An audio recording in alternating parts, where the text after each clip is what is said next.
আসসালামু আলাইকুম। কেমন আছেন সবাই? আশা করি সবাই অনেক ভালো আছেন। আজকের ভিডিওটি অত্যন্ত গুরুত্বপূর্ণ হতে যাচ্ছে। আশা করি ভিডিওটি স্কিপ না করে শেষ পর্যন্ত দেখতে থাকুন। তো যাই হোক বন্ধুরা, বর্তমানে আমরা কম বেশি সবাই ইমো ইউজ করি। কিন্তু যে নাম্বারটাতে আপনার ইমো অ্যাকাউন্টটি খোলা, ওই নাম্বারটি মোবাইল নাম্বারটি যদি কোনো কারণে হারিয়ে যায় বা নষ্ট হয়ে যায় তখন কী করবেন? কারণ আপনার ফোন রিস্টার্ট দিলে তো অ্যাকাউন্টটি নষ্ট হয়ে যাবে। তো না বন্ধুরা, চলুন ভিডিওটি দেখুন। আপনার নাম্বারটি হারিয়ে গেলে বা নষ্ট হয়ে গেলেও কীভাবে অ্যাকাউন্টটি চালু রাখবেন। আজকের ভিডিওতে সেই টপিক নিয়ে আলোচনা করা হবে। চলুন ভিডিওটি শুরু করা যাক। এছাড়াও ইমোর কিছু নতুন ফিচার নিয়ে আপনাদের সাথে আলোচনা করব। প্রথমে আপনি ইমো অ্যাপসে যাবেন, তারপর এই যে আপনার যে পিকচার আছে পিকচারে প্রেস করবেন, তারপরে এডিট অপশনে যাবেন। এডিট অপশনে গেলে দেখবেন এরকম একটা মেনু আপনাদের সামনে চলে আসবে। তো তারপরে এখান থেকে বেশ কিছু অপশন আসবে, যেমন ব্যাকগ্রাউন্ড মিউজিক, মেট্রো, বিও প্রত্যেকটাই দেখাবো আপনার ইউজার নাম। প্রথমে আমরা মিউজিক ওয়েন্ডিংয়ে যাব। এটা হচ্ছে আপনি যদি কারো ইমোতে প্রবেশ করেন দেখবেন একটি গান বাজে, ওই গানটি সেট করার জন্য এই অপশনটি। তো এই দেখেন বেশ কিছু রিয়েক্ট দেওয়া আছে। রিয়েক্ট অনুযায়ী বোঝাচ্ছে যে হাহা মানে হাসির, লাভ মানে ভালোবাসা টাইপের, স্যাড মানে কান্না, মানে এরকম, মানে এই গান হচ্ছে এই টাইপের গান এখানে আছে। আর আপনার চাইলে যে সার্চ করে এখানে যে দেখবেন যে যে গান আসছে, এই গানের ওখানে আপনি সার্চ করে নিতে পারেন। বাংলা গান দিতে চাইলে বাংলা গানও দিতে পারবেন। তো যাই হোক, আমি আপনাদের জাস্ট দেখানোর জন্য এখান থেকে সবগুলো অপশন একবার করে দেখাচ্ছি। এখানে আপনি যে কোনো গান চয়েস করে জাস্ট সিলেক্ট করবেন। সিলেক্ট করার পর ওই কোণে দেখছেন অ্যারো চিহ্ন আছে, অ্যারো চিহ্ন দিয়ে বের হয়ে গেলেই অটোমেটিক গানটি সেভ হয়ে যাবে। দেখুন গানটি সেভ হয়ে গেছে। তো এখন আপনার অ্যাকাউন্টে যে ঢুকবে, যে গানটি আপনি সিলেক্ট করবেন ওই গানটি অটোমেটিক বাজতে থাকবে। তো এখন দেখো বিও, কীভাবে বিও সেট করবেন। বিও বলতে আপনি যে জন্ম তারিখ, home town, current city, language, job, আপনি চাইলে এগুলো দিতে পারেন, না চাইলে না দিতে পারেন। দিলে ভালো, না দিলে সমস্যা নাই। তো আর একটা জিনিস বন্ধু, গুরুত্বপূর্ণ জিনিস দেখাবো, সেটা হচ্ছে যে মোটো। মোটো বলতে আপনার আমরা যে ফেসবুকে যে বিও ইউজ করি, এটাও সেম বিওর, লাইক বিওর মতো। তো আপনি প্রথমে আপনি যে যে ধরনের কিছু লিখতে চান ওই লেখাটা আপনি এখানে লিখবেন। লেখাটা লেখার পরে আপনি সেভ করবেন। সেভ করলে দেখবেন দেখা যাচ্ছে আপনার ইচ্ছা মতো লেখার সাইজ বা কালার চেঞ্জ করে। দেখেন নিচে বেশ কিছু কালার আছে। আর সাইজে যে এখান থেকে মিডিয়াম, হাই আপনার ইচ্ছা মতো বাড়িয়ে দিবেন।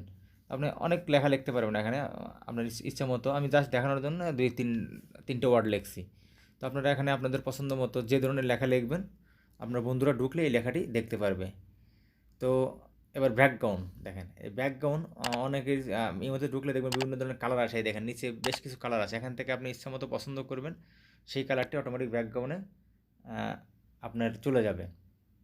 তো প্রথমে ব্যাকগ্রাউন্ডে গেলে এই সেভ করার পরে যে টিক চিহ্নতে মার্ক করবেন এবং প্রেস করে বেরো আসবেন, অটোমেটিক আপনার ব্যাকগ্রাউন্ড চলে যাবে। আপনার যদি বলেন যে না ব্যাকগ্রাউন্ড না, আমি কোনো পিকচার দেবো, তো সেক্ষেত্রে সে ব্যবস্থাও আছে। সেটা হচ্ছে আপনি আরেকবার ব্যাকগ্রাউন্ড অপশনে যাবেন, ঠিক আছে? তো ব্যাকগ্রাউন্ড অপশনে গেলে দেখেন প্লাস চিহ্ন আছে, প্লাস চিহ্নতে আমরা ঢুকবো। প্লাস চিহ্নতে গেলে গ্যালারি অপশন চলে আসবে। তো এখান থেকে আপনি আপনার নিজের ছবি দিতে পারেন বা আপনার কোনো পছন্দের ব্যক্তি বা কারো ছবি দিতে পারেন। তো গ্যালারিতে যা ছবিটা সিলেক্ট করবেন, করার পরে সেম প্রসেসে আপনি বেরো আসবেন এবং এই যে টিক মার্কও কী করবেন, অটোমেটিক সেভ হয়ে যাবে। তো দেখেন আমার ব্যাকগ্রাউন্ডের ছবিটি চলে আসছে। তো যাই হোক বন্ধুরা, এইভাবে আপনারা আপনাদের ব্যাকগ্রাউন্ডের ছবি পাল্টিয়ে নিতে পারবেন। তো এবার দেখাবো ইমের প্রোফাইল পিকচার। তো প্রোফাইল পিকচার সেম প্রসেসে তিনটে অপশান আছে। তো আপনি চাইলে প্রোফাইল পিকচারে আপনি অনেকে আছেন যে নিজের ছবি ইউজ করতে চান না, তারা যে ফার্স্ট ইমো অ্যাভাটার অপশনটা ইউজ করতে পারেন। তো যাই হোক, আমি আপনাদের দেখাবো একাধিক এখানে অ্যাভাটার পিকচার আছে, মানে ইমোর নিজস্ব এগুলা গ্যালারিতে থাকে। তো আপনি চাইলে এখান থেকে যে কোনো একটা ছবি চুজ করতে পারেন এবং সিলেক্ট করে সেটাই ওই যে উপরে যে টিক মার্ক আছে ওইটা দিলে সেভ হয়ে যাবে। তো এভাবে সেভ করতে পারেন। আশা করি এরপরে আপনারা প্রোফাইল পিকচার এভাবে চেঞ্জ করে নিতে পারবেন। তো বন্ধুরা, আমাদের ইমো নিয়ে একটি অলরেডি ভিডিও করা আছে। যারা প্রিয়জনকে গান শোনাতে চান ইমোতে কল দিলে, তো কলার টিউন অর্থাৎ ইমো কলার টিউন কীভাবে সেট করতে হবে সেই ভিডিওটি দেখে আপনিও সেট করে নিতে পারেন। তো এখন দেখাবো অত্যন্ত গুরুত্বপূর্ণ একটি বিষয়, বিশেষ করে যারা প্রবাসে আছেন তাদের জন্য অনেক ভিডিওটি কাজে লাগবে। কারণ দেশের বাইরে যারা থাকি তারা অনেক সময় দেশে চলে আসতে হয় ছুটিতে। তো আসলে পরে নাম্বারটি অটোমেটিক চেঞ্জ হয়ে যায়। তখন আগের নাম্বার দিয়ে সাপোজ ইমো খোলা আছে, দেশের বাইরে যখন থাকতো সেই নাম্বার দিয়ে খোলা আছে, এখন বাংলাদেশে আসার পরে আবার নতুন নাম্বার নিয়েছে, কিন্তু ওই অ্যাকাউন্টটি অ্যাক্টিভ রাখতে চাচ্ছেন। তো প্রথমে সেটিংয়ে যাব, তারপরে ইমো অ্যাকাউন্ট সেটিংয়ে যাব। আর এই যে নিচে সেটিংগুলো দেখতেছেন প্রত্যেকটারই কাজ আছে, এগুলো আমরা পরবর্তী কোনো টিউটোরিয়ালে আলোচনা করব। তো সেটিংয়ে গেলে চেঞ্জ ফোন নাম্বার আসবে। তো যাই হোক, চেঞ্জ ফোন নাম্বারে আপনারা ক্লিক করবেন। ইমো সেটিংয়ে ঢুকলে ওই চেঞ্জ ফোন নাম্বার অপশনটা অটোমেটিক চলে আসবে। আরেকবার দেখা দিচ্ছি আপনাদের সুবিধার্থে। ইমো সেটিংয়ে ঢুকবেন, তারপরে চেঞ্জ ফোন নাম্বার। তো চেঞ্জ ফোন নাম্বারে গেলে আপনি এরকম নিচে চেঞ্জ নাম্বার আরেকবার আসবে। তো আরেকবার চেঞ্জ নাম্বারে আমরা ক্লিক করব। তো চেঞ্জ নাম্বার ক্লিক করলে আপনারা দেখবেন একটা আসবে ওল্ড ফোন নাম্বার, তারপর আছে নিউ ফোন নাম্বার, দুইটা ঘর আসবে। তো দুইটা ঘরই আপনারা সুন্দর করে পূরণ করবেন।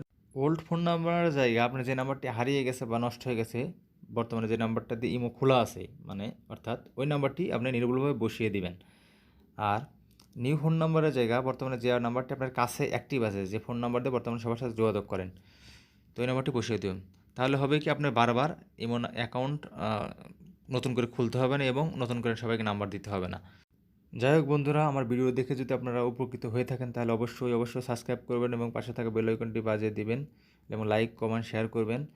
তাহলে মনে করবো আমার কষ্ট সার্থক। তো দেখেন আমার নাম্বারটি দেওয়া হলে উপরে টিকমার্ক, ওই টিকমার্ক অপশনে প্রেস করবেন। প্রেস করলে আরেকটা অপশন আসবে, একটু ওয়েট করবেন।